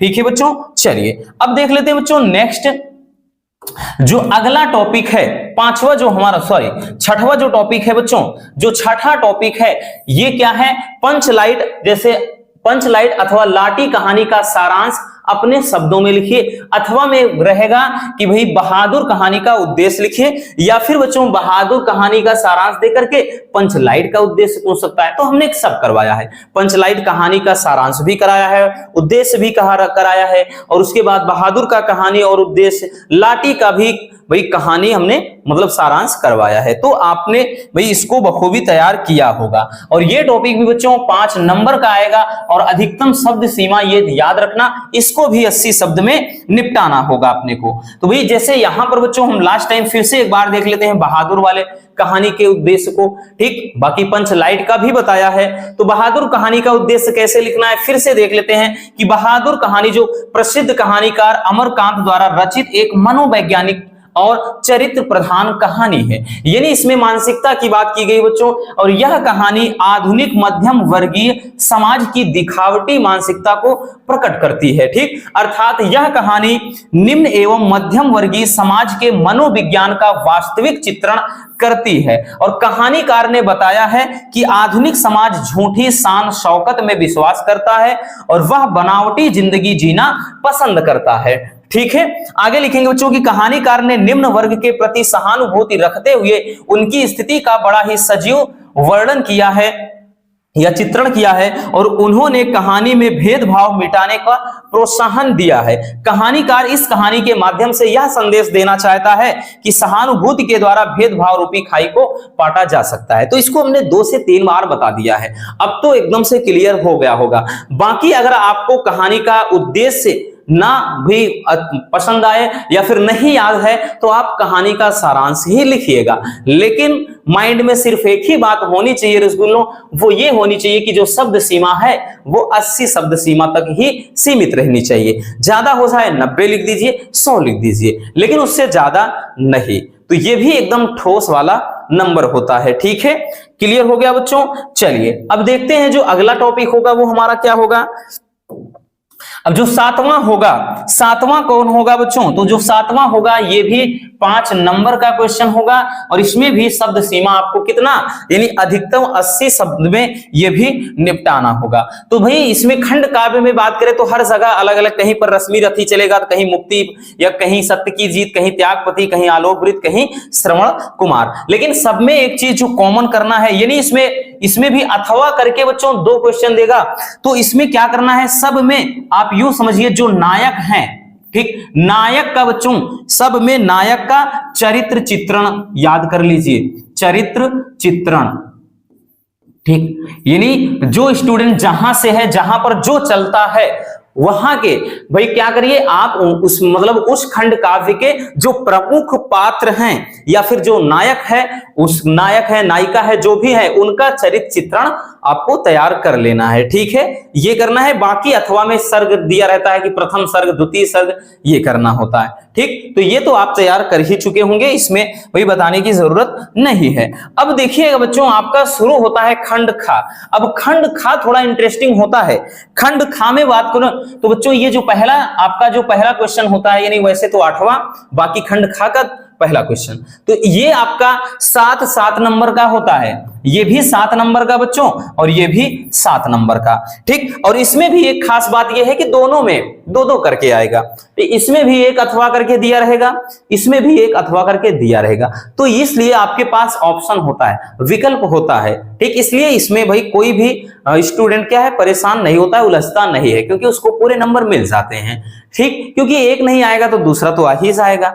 जैसे एक दिया है बच्चों कि दिए गए संस्कृत गद्यांश का संदर्भ सहित हिंदी में अनुवाद कीजिए। तो आप सबसे पहले कॉपी में लिखेंगे संदर्भ, लिखेंगे कि प्रस्तुत, ठीक, मतलब यहां पर लिखेंगे कि प्रस्तुत संस्कृत गद्यांश हमारी पाठ्य पुस्तक संस्कृत दिग्दर्शिका के, ठीक, जो चैप्टर होगा बच्चों, जैसे ये है कि भाई संस्कृत भाषाया महत्वम से लिया गया है। तो उसके बाद यहां पर हम लिखेंगे मतलब इसका अनुवाद कि धन्नो अयम भारत देशः यत्र सम्मूलसति जनमानस पावनी भव्य भावोद्भावनी टी शब्द संदो प्रवसनी सुर भारती विद्यमानेषु निखिलेष्वपि करा की वांग्मयेषु, ठीक, अस्याम वांग्मयम सर्वश्रेष्ठम सुसंपन्नम च वर्तते इयमेव भाषा संस्कृत नामना करा की नामनापि लोके प्रथिता अस्ति, ठीक। मतलब ये संस्कृत भाषाया महत्वम चैप्टर से है। उसके बाद अपने को हेडिंग बनाना होगा बच्चों अनुवाद। अनुवाद में लिखेंगे कि धन्नो अयम भारत देशा, धन्य है वो भारत देश,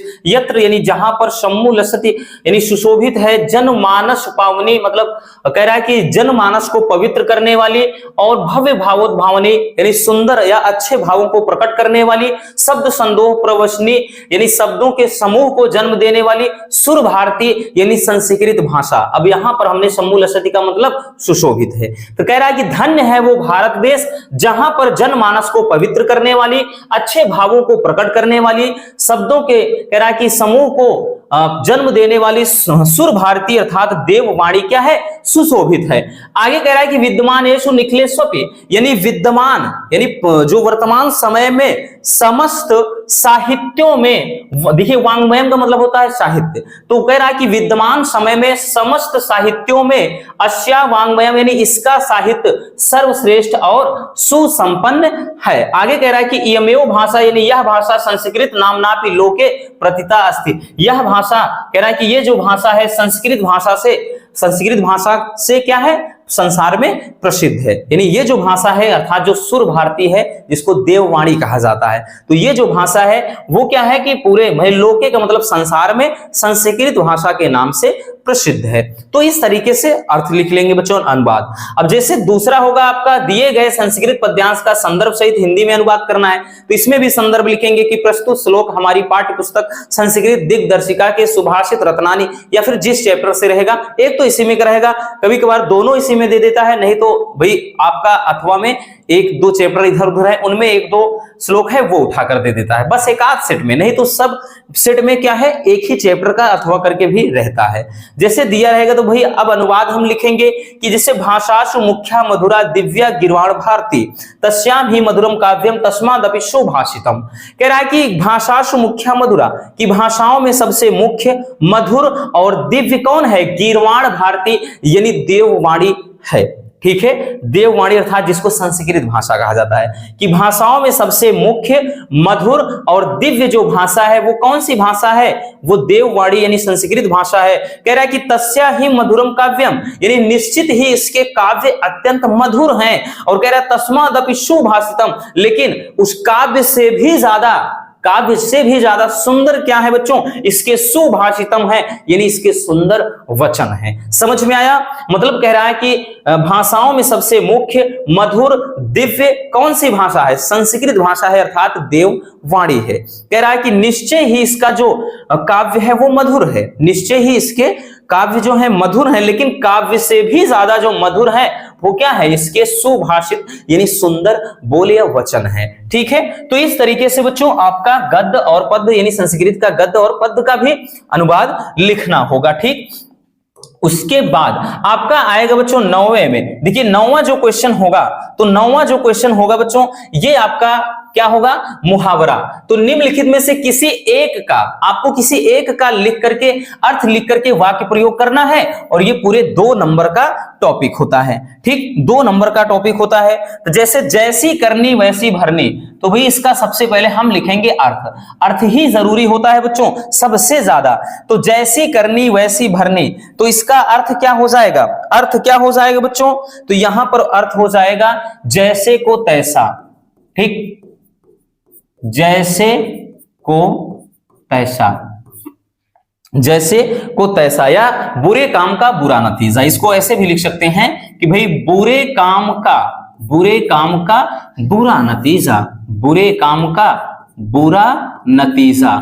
ठीक, तो ये इसका भी मतलब ये भी हो जाएगा, बुरे काम का बुरा नतीजा। तो यहां पर अब देखिए जब आती है बात वाक्य प्रयोग की, तो वाक्य प्रयोग में आप कुछ भी लिख सकते हैं ना कि भाई इस संसार में जो कुछ भाई जो आप काम करते हैं उसका परिणाम आपको मिलेगा। अगर आप अच्छा काम करोगे तो आपको अच्छाई ही नसीब होगी, बुरा काम करते हो तो बुराई मिलेगी। तो बुरे काम का क्या होता है, बुरा नतीजा। जैसी करनी वैसी भरनी, कहते हैं ना कि यार तुम दूसरों के लिए गड्ढा खोद रहे हो, एक दिन खुद उस गड्ढे में गिरोगे, और होता ऐसे है। ठीक, आप दूसरों के लिए गड्ढा खोद रहे हो तो भगवान आपके लिए गड्ढा खोदे हैं, ठीक, आप एक दिन उसमें गिरोगे। तो कोई भी आप वाक्य प्रयोग बना सकते हैं। ठीक है, जैसे ईंट का जवाब पत्थर से देना, तो ईंट का जवाब पत्थर से देना का मतलब इसका अर्थ क्या हो जाएगा बच्चों, ईंट का जवाब पत्थर से देना, इसका मतलब क्या होता है, तो इसका अर्थ हो जाएगा बच्चों डट कर मुकाबला करना। क्या हो जाएगा, डट कर मुकाबला करना।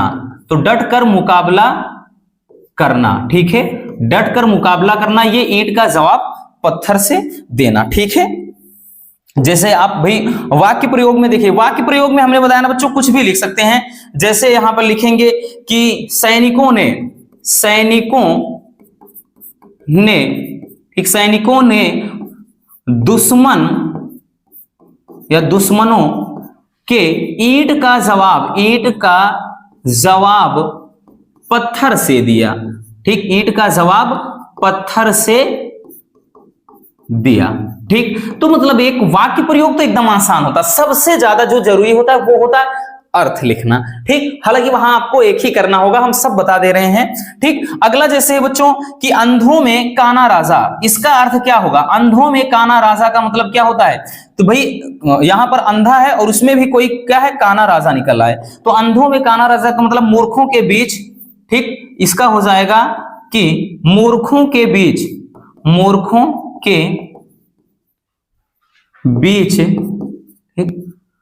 कम पढ़ा लिखा भी विद्वान होता है। ठीक, कम पढ़ा लिखा भी क्या होता है? विद्वान होता है। ठीक है भाई, जहां मूर्ख हैं, अगर वहां पर थोड़ा भी पढ़ा लिखा आदमी पहुंच जाए तो मूर्खों के बीच में वो तो जीनियस ही कहा जाएगा ना। तो क्या होता है? अंधों में काना राजा होता है। ठीक है, तो जैसे वाक्य प्रयोग में लिखेंगे भाई कि लिखेंगे जैसे रमेश अपने गांव का इकलौता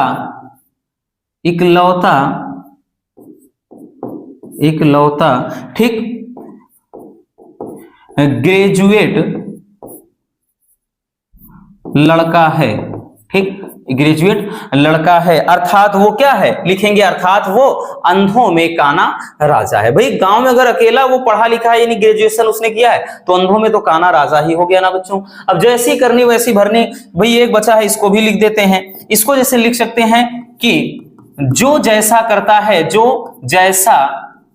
करता है वह वैसा ही भरता है।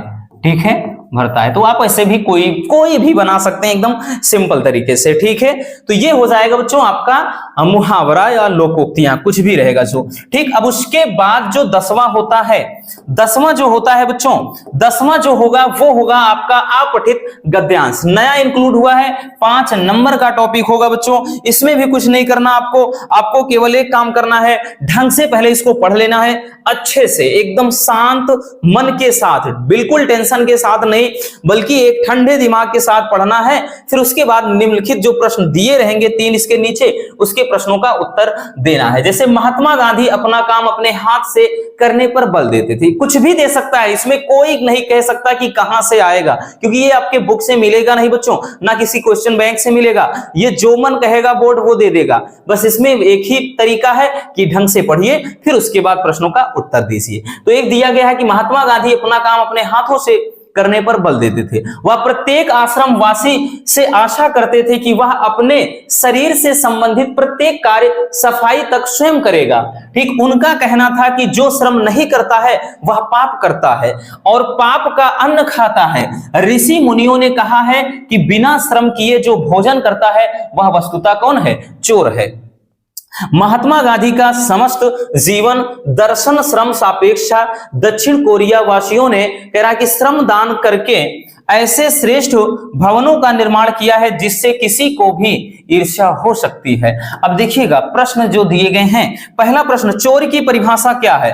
अरे भैया मिल गया ना। देखिए क्या बोला है कि जो बिना श्रम किए जो भोजन करता है वह चोर है। तो भाई लिखेंगे ना कि बिना श्रम के, यही तो लिखेंगे कि बिना श्रम के जो भोजन करता है, बिना श्रम के जो भोजन करता है वह क्या है बच्चों? वह चोर है, वह चोर है। तो बिना श्रम के जो भोजन करे वह क्या है?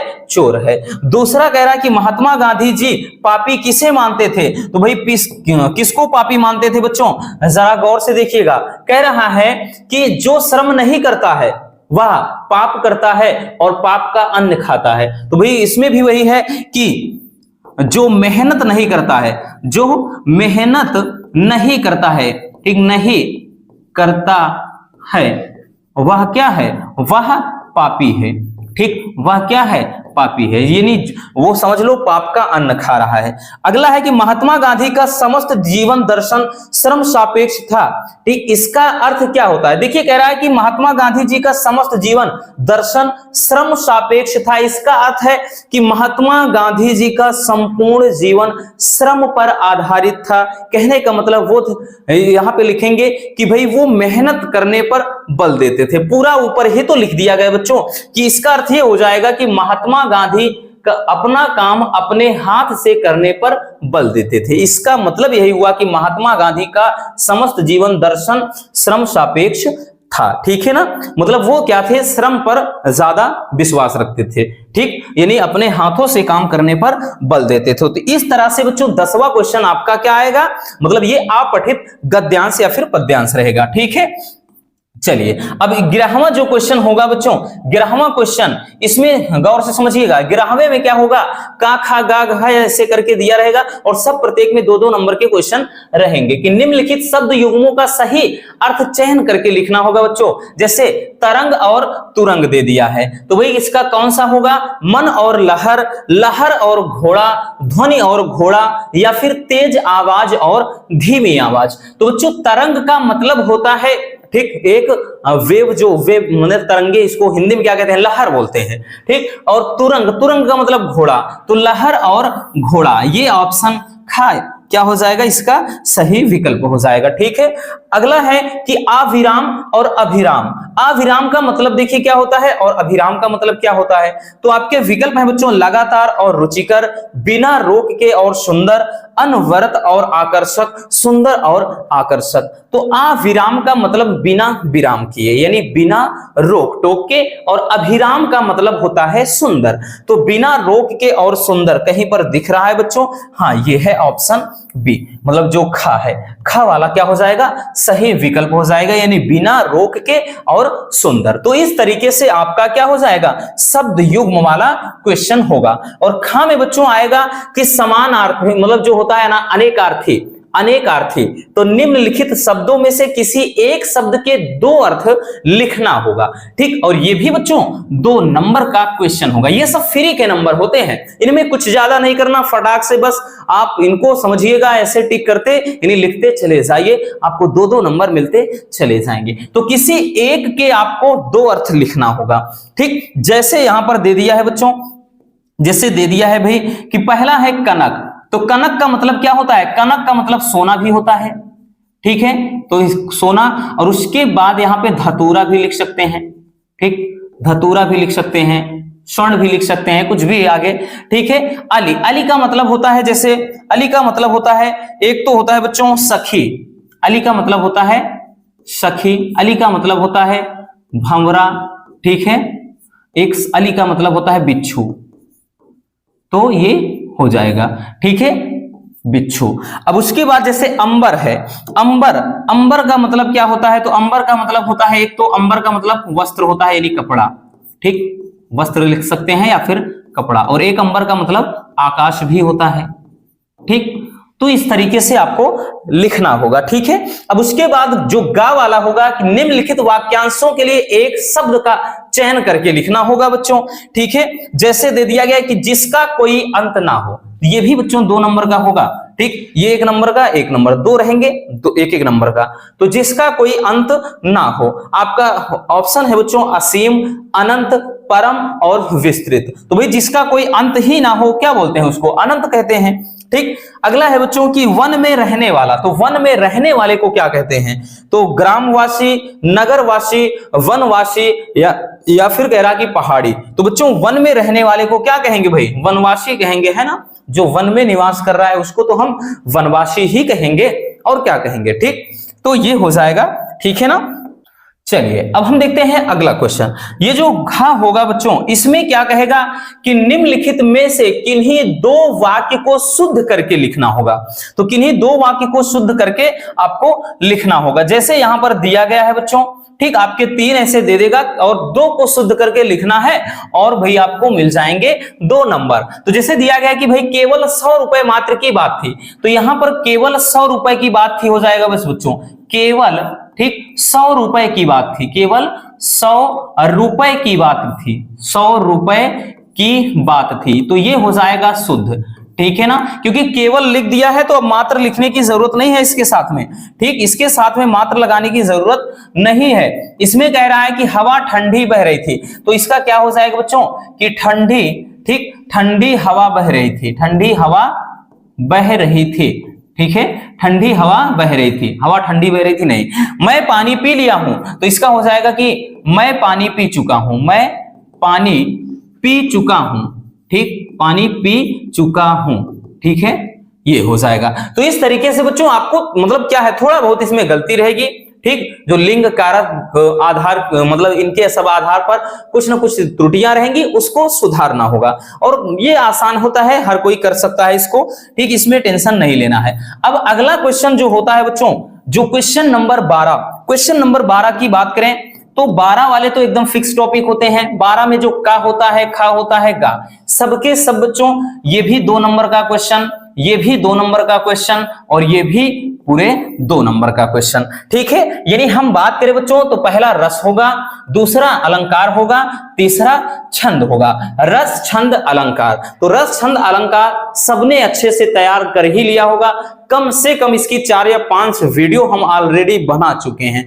अगर अब भी नहीं देखा है तो यूं समझिए कि भाई अब क्या होगा हमको भी नहीं पता है। अगर अब भी नहीं देखा है तो देरी मत करिए, फिर से हम लास्ट टाइम बोल रहे हैं कि रस छंद अलंकार अगर नहीं भी पता है तो एक बार डिस्क्रिप्शन में जाकर के घूम लीजिएगा, वहां से रस छंद अलंकार एकदम 100% क्लियर कर लीजिए। नहीं तो अगर आपको तैयार है तो और भी अच्छी बात है बच्चों। जैसे भाई इसमें तो हम याद रखना, चौपाई आप रख लीजिए बस, छंद में चौपाई, उसके बाद सोरठा या फिर दोहा देगा, कुछ भी कुंडलिया दे सकता है। तो भाई हमें पता है कि सोरठा जो है दोहा का उल्टा होता है। दोहा में पहले और तीसरे चरण में 13-13 मात्राएं, दूसरे और चौथे में 11-11, और सोरठा में उसी का उल्टा हो जाता है, पहले और तीसरे में 11-11 और दूसरे और चौथे में 13-13। तो ये मात्राओं का ही थोड़ा आगे पीछे वो होता है, ठीक। तो ये आपका 6 नंबर का ये तीनों टॉपिक मिला करके होते हैं। अब उसके बाद बात करें बच्चों तो ये सबसे ज्यादा इंपॉर्टेंट तो ये होता है, क्योंकि भाई ये अकेला जो पत्र होता है ये पूरे 6 नंबर का पूछा जाता है, और ये 6 नंबर एकदम 100% श्योर हैं, ये 100% एकदम से बच्चों ये फिक्स होता है, ठीक है, ये फिक्स होता है, इसमें कोई भी मतलब दुविधा वाला ये क्वेश्चन नहीं है। 3 ही टॉपिक हैं आपके, ये पहला, दूसरा, तीसरा। पहला क्या है, लिपिक पद हेतु आपका कोई नियुक्ति पत्र हो रहेगा। दूसरा, कुटीर उद्योग प्रारंभ करने हेतु बैंक के प्रबंधक को भाई क्या लिखना है, ऋण प्राप्ति के लिए कोई लेटर लिखना है, पत्र। तीसरा है मोहल्ले की सफाई हेतु अधिकारी को पत्र लिखना है। तो चलिए हम पत्र एक बार फिर से बच्चों चलते चलते देख लेते हैं। तो पत्र कैसे लिखना है, सबसे पहले हम देख लेते हैं बच्चों सफाई पर, और इसके बाद मतलब बैंक के जो प्रबंधक हैं उनके लिए भी देखेंगे। तो मोहल्ले की सफाई हेतु लिखना है इस तरह से। सेवा में यहाँ पर स्वास्थ्य अधिकारी जो भी है, नगर निगम प्रयागराज या कहां से हैं आप, वहां लिख दीजिए। विषय में लिखेंगे बच्चों मोहल्ले की सफाई हेतु, यानी जो अपना मेन टॉपिक है, भाई हमारा मेन सब्जेक्ट क्या है, तो हमारा मेन सब्जेक्ट यही तो है ना कि सफाई के लिए आप पत्र लिख रहे हैं, है ना, आप सफाई के लिए लिख रहे हैं। और उसके बाद यहाँ पर महोदय जी या श्रीमान जी लिखेंगे। तो फिर इस तरह से आपको लिखना है कि मैं इस पत्र के माध्यम से प्रयागराज नगर निगम के स्वास्थ्य अधिकारी का ध्यान अपने मोहल्ले की तरफ मतलब खींचना चाहता हूं, ठीक। आपको यह जानकर आश्चर्य होगा कि हमारे क्षेत्र में कई दिनों से कोई सफाई कर्मचारी नहीं आ रहा है, जिसकी वजह से जगह जगह पर गंदगी व कूड़ा करकट का ढेर लग गया है, और सड़कों नालियों की सफाई न होने के कारण मच्छरों का प्रकोप इस हद तक बढ़ गया है कि दिन का चैन और रात की नींद हराम हो गई। यानी आंखों में नींदें न दिल में करार, ये मच्छर भी क्या चीज होते हैं यार, है ना। तो वही चीज हो रहा है कि भाई जो है दिन का चैन और रात की नींद हराम हो गई है, ठीक। आगे लिखेंगे तथा चारों तरफ सड़कों पर गंदा पानी ही फैला हुआ है। अगर ऐसा ही चलता रहा तो जल्द ही पूरा मोहल्ला महामारी के चपेट में आ जाएगा, अतः आपसे विनती है कि जल्द ही सफाई की उचित व्यवस्था करवाएं। यहां पर आप दिनांक लिख देंगे बच्चों, और इधर भवदिया करके काखा गा करके आप काखा गा यहां पे इसे लिख सकते हैं। तो ये एक फॉर्मेट होता है आपका पत्र लिखने का। तो इस तरीके से आप बहुत ही सुंदर पत्र लिख लेंगे बच्चों, और आपको ये फिक्स वाला हमने बताया ना टॉपिक होता है आपके 6 नंबर झोली में है, ठीक। स्क्रीनशॉट कर लीजिए, एक बार देख लेना फिर से।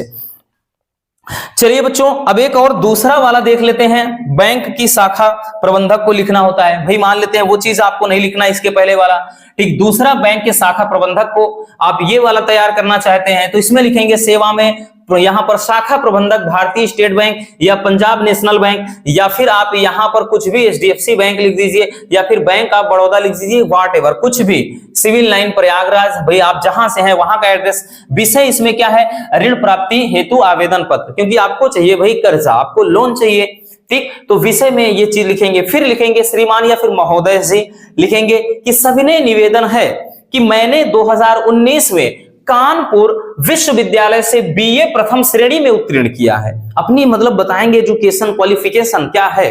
तो यहां पर भाई कह रहा है कि मैंने बीए प्रथम श्रेणी में उत्तीर्ण किया है, लेकिन अभी तक मुझे कोई रोजगार नहीं मिला है। हमें सूत्रों से पता चला है कि विभिन्न ऋण योजनाओं के अंतर्गत या तहत आपका बैंक भी बेरोजगार युवकों को 1 लाख रुपए तक का ऋण प्रदान कर रहा है, यानी ऋण दे रहा है। अतः आपसे विनती है कि आवश्यक दस्तावेज भरवा कर हमें भी ऋण प्रदान करने की महान कृपा करें। अर्थात मेरी यही आपसे गुजारिश है कि भाई जो भी दस्तावेज भरवाना होता है उसको, यानी उस प्रोसेस को आप पूरा करवा करके हमें भी ऋण प्रदान करना, मतलब करने की महान कृपा करें, ताकि हम भी कोई अपना व्यवसाय शुरू कर सकें। मान लेते हैं कोई व्यवसाय का नाम आ जाता है तो आप उस व्यवसाय का नाम पूरा का पूरा सेम लिखेंगे और बाद में यहां पर व्यवसाय का मेंशन कर देंगे कि ताकि हम क्या करें, अपना कुटीर उद्योग खोल सकें, ताकि हम अपना मतलब लेखन सामग्री की दुकान खोल सकें, ताकि हम क्या करें, मत्स्य पालन कर सकें। मतलब जो टॉपिक कहेगा ऊपर वो चीज आपको लास्ट वाली लाइन में लिख देना है, बाकी बच्चों पूरा सेम ऐसे छाप देना है, ठीक है ना। तो ये हो जाता है ठीक पत्र लेखन किसके लिए बच्चों, प्रबंधक को ऋण प्राप्ति हेतु, ठीक है, यानी शाखा प्रबंधक को। चलिए स्क्रीनशॉट कर लीजिए इसको। चलिए देखते हैं अब अगला जो टॉपिक होगा बच्चों, अगला जो टॉपिक होगा भाई वो होगा आपका, ठीक, वो क्या होगा, तो ये होगा निबंध, ठीक है, निबंध। और निबंध वाले की भाई बात ही ना करो, इसकी तो बल्ले बल्ले है, क्योंकि ये पूरे 9 नंबर का पूछा जाएगा। और निबंध में कौन कौन सा निबंध पूछा जाएगा, यानी कौन सा आ सकता है, महंगाई की समस्या, किसान की समस्या, कारण व निवारण, नई शिक्षा नीति, गुण दोष, और ये हर साल पूछा जाता है। 2022 की बात करें तो 4 या 5 सेट में पूछा था ये चीज, 2023 में भी आया है, 24 में ना आया, ऐसा हो ही नहीं सकता, क्योंकि टॉपिक ही मजेदार है, ठीक। और चौथा है बच्चों यहां पर पर्यावरण संरक्षण, आवश्यकता और महत्व, मेरा प्रिय साहित्यकार। तो ये कुछ प्रमुख आपके टॉपिक हैं, ठीक। आई होप कि इनको तैयार किया होगा। नहीं पता है, एक बार बच्चों ने कहा कि सर करवा दीजिए नई शिक्षा नीति, तो भाई हम लेकर के हाजिर हो गए हैं। नई शिक्षा नीति 2020, ठीक है, सन 2020 में ही नई शिक्षा नीति लागू हुई थी। तो भाई करेंगे क्या, सबसे पहले हम हेडिंग बनाएंगे परिचय, बोले तो प्रस्तावना। तो नई शिक्षा नीति के बारे में लिखना है क्या चीज है, तो लिखेंगे, ध्यान से समझिएगा, बहुत सिंपल तरीके से लिखा, इतना सिंपल आपको कहीं नहीं मिलेगा, गारंटी है, चाहे जहां पर जाकर के देख लीजिएगा। देखिए बच्चों, उचित बुनियादी शिक्षा प्राप्त करना भारतीय संविधान के अनुसार प्रत्येक व्यक्ति का जन्म सिद्ध अधिकार है, यानी हर किसी का जन्म सिद्ध ये अधिकार है। संविधान भी ये चीज बोलता है कि भाई संविधान में भी क्या है, समता का अधिकार है ना, जिसको समानता का अधिकार बोलते हैं। तो भाई हर किसी को, वैसा नहीं कि गरीब नहीं पढ़ सकता, केवल अमीर ही इस चीज की तैयारी करेंगे, अमीर ही हायर एजुकेशन लेंगे, नहीं, ये क्या है, कोई भी अधिकार हो, ठीक, वो समानता का अधिकार जो है उसमें छोटे बड़े का भेद नहीं रह गया है। तो वही चीज कह रहा है कि उचित बुनियादी शिक्षा प्राप्त करना भारतीय संविधान के अनुसार प्रत्येक व्यक्ति का जन्मसिद्ध अधिकार है। सुखी जीवन जीने के लिए एक बच्चे के विकास में शिक्षा बेहद जरूरी है, यानी अगर आपको सुखी जीवन जीना है तो आपके लाइफ का जो सबसे अहम पहलू होता है वो एजुकेशन होता है, ठीक, शिक्षा होता है। पुरानी राष्ट्रीय शिक्षा नीति में बदलाव करके जुलाई 2020 में बच्चों एक नई शिक्षा नीति लागू की गई, ठीक। तो ये आपको लिखना किसमें है, परिचय में लिखना है। अब उसके बाद भाई हम हेडिंग बनाएंगे नई शिक्षा नीति की आवश्यकता, यानी नई शिक्षा नीति की आवश्यकता क्यों पड़ी है, ठीक है। तो इसमें लिखेंगे बच्चों, पहले की जो शिक्षा नीति थी वो सीखने तथा उसका परिणाम देने पर आधारित थी। मतलब पहले की जो शिक्षा नीति थी वो क्या था कि बच्चे उसमें पढ़ते थे, कुछ भी वो सीखे और उसके बाद उनका टेस्ट होता था, उसी पर वो भाई उनका क्या है परिणाम घोषित होता था। ठीक है, यह सब होता था।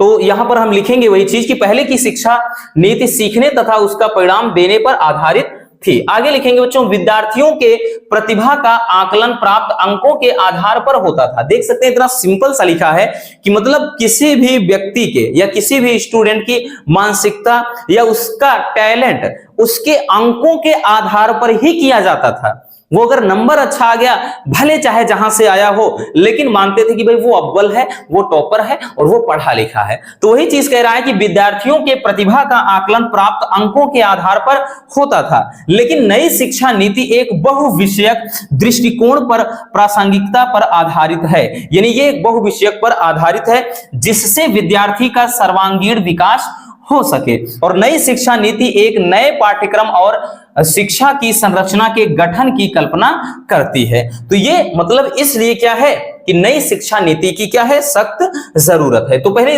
इतना स्क्रीनशॉट कर लीजिए। चलिए हो गया बच्चों। अब हम लिखेंगे आगे लिखेंगे कि नई शिक्षा नीति के लाभ, क्योंकि इसमें गुण और दोष भी दिया है। तो बच्चों यहां पर गुण और दोष देखना होगा। तो नई शिक्षा नीति के क्या गुण है, क्या विशेषताएं हैं, इसके क्या लाभ हैं।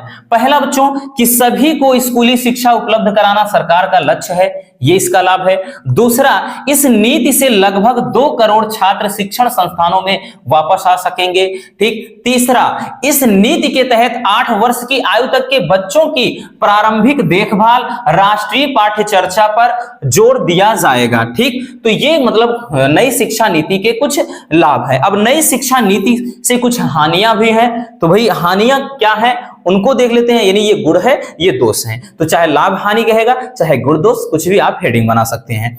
तो लिखेंगे बच्चों, शैक्षणिक संस्थानों में प्रत्येक विषय के लिए मातृभाषा शुरू करना एक समस्या बन जाता है। यानी नई शिक्षा नीति पर जो नई शिक्षा नीति है इसमें एक समस्या यह होती है कि भाई कोई भी शैक्षिक संस्थान है उसमें प्रत्येक विषय के लिए यानी क्या है एक मातृभाषा सिखाने के लिए क्या है एक चैलेंज हो जाता है, उसके लिए एक प्रॉपर टीचर रखना चाहिए। ठीक। तो ये एक समस्या बन जाती है। दूसरा है कि इसके अनुसार स्नातक पूरा करने के इच्छुक छात्रों को 4 साल तक अध्ययन करना होगा। भाई यही तो है, आपको भी पता है कि भाई अब जिनको क्या स्नातक करना है, ग्रेजुएशन करना है, तो यहां पर वो चीज बोल रहा है कि उन्हें 4 साल तक क्या करना होगा, अध्ययन करना होगा। ठीक। आगे है कि भाषा को लेकर बच्चों में के छोटे छोटे मतलब छोटे दिमाग पर अधिक बोझ बढ़ जाता है। ठीक। क्योंकि भाषाओं का इतना ज्यादा मतलब इतनी कम उम्र में किसी को इतना ज्यादा लोड अगर दे दोगे तो क्या होगा, जाहिर सी बात है भाई उसका प्रेशर वो नहीं झेल पाएगा। तो ये क्या है कुछ नई शिक्षा नीति की हानियां भी हैं, क्योंकि बच्चों जहां पर अच्छाई है तो वहां पर बुराई रहेगी ही। तो इस जो मतलब नई शिक्षा नीति है तो उसमें कुछ गुण है तो दोष भी भरे हुए हैं। ठीक है। तो इस तरीके से आप लिखेंगे इसको। ठीक। चलिए अब उसके बाद आगे लिखेंगे बच्चों, आगे लिखेंगे हम निष्कर्ष। अब देखिएगा निष्कर्ष में क्या लिखेंगे, निष्कर्ष में भाई पूरा कंक्लूजन जो उपसंहार होता है ना, पूरा प्रमुख इसमें टॉपिक लिखना होता है। तो इसमें लिखेंगे बच्चों कि यह शिक्षा प्रणाली सन 1986 की शिक्षा नीति के परिवर्तन का ही परिणाम है। ठीक है। मतलब ये जो शिक्षा नीति है ये कोई एकदम नई टेक्नोलॉजी नहीं है, मतलब एक नई शिक्षा नीति नहीं है। ये क्या है 1986 की शिक्षा नीति पर ही आधारित है। ठीक। और इसे शिक्षार्थी और देश के विकास को बढ़ावा देने के लिए ही लागू किया गया है। और इस नीति के तहत सन 2030 तक अपने उद्देश्य को प्राप्त करने का लक्ष्य है। यानी भाई ये लक्ष्य है इस शिक्षा नीति का कि 2030 तक ये पूरा अपना फॉर्मेट जारी कर देगा, पूरी तरह से परिवर्तन लाएगा और पूरी तरह से भाई इसका जो एम रखा गया है टारगेट कि ये पूरी तरह से लागू हो जाएगी और इस पर एकदम काम हो जाएगा। तो ये हो जाता है निष्कर्ष। ठीक है। चलिए तो इस तरीके से आपको लिखना होगा बच्चों, अगर ये टॉपिक आपके एग्जाम में आता है। तो ये आपका कंप्लीट हिंदी का क्वेश्चन पेपर रहेगा। आई होप कि इससे आपको मदद मिली होगी बच्चों। अब आपका टेंशन बिल्कुल भी, अपने को टेंशन नहीं लेना है। हम यही बोलेंगे बच्चों, टेंशन लेंगे तो दिमाग आपका ही खराब होगा, इसलिए चिल करके एंजॉय करते हुए जाएंगे पेपर देने, टेंशन नहीं पालना है। मिलते हैं किसी और ऐसे शानदार वीडियो के साथ। Love you, bye bye, take care. आपका एग्जाम अच्छा जाए, ऑल द बेस्ट।